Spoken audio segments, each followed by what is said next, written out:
Syederalun, tim tangkap buronan atau Tabur Kejaksaan Tinggi Aceh bekerjasama dengan tim Tabur Kejaksaan Tinggi Kepulauan Riau pada Kamis 9 Oktober 2025 berhasil menangkap seorang DPO dalam kasus perdagangan orang, yakni dalam hal pelarian Rohingya di kota Losmawe.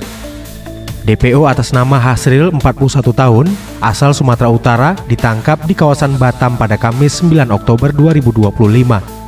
Selanjutnya pada Jumat 10 Oktober, tim intelijen Kejari Losmawe menjemput DPO ke Bandara Kuala Namu, Sumatera Utara.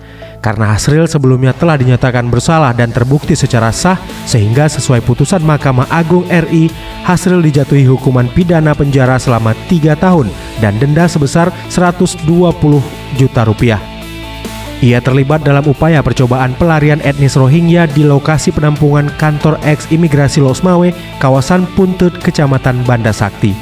Kepala Kejaksaan Negeri Losmawe, Ferry Mupahir SHMH, didampingi Kepala Seksi Intelijen Terry Gutama SHMH menjelaskan, pada persidangan di Pengadilan Negeri Losmawe pada tahun 2023 lalu, Hasril sempat dinyatakan bebas, sehingga JPU langsung mengajukan kasasi ke Mahkamah Agung. Namun saat hendak dieksekusi, terpidana melarikan diri dan ditetapkan sebagai DPO oleh Kejaksaan Negeri Losmawe. Pihaknya menyampaikan apresiasi atas kerjasama lintas wilayah antar kejaksaan yang telah berhasil menangkap buronan tersebut.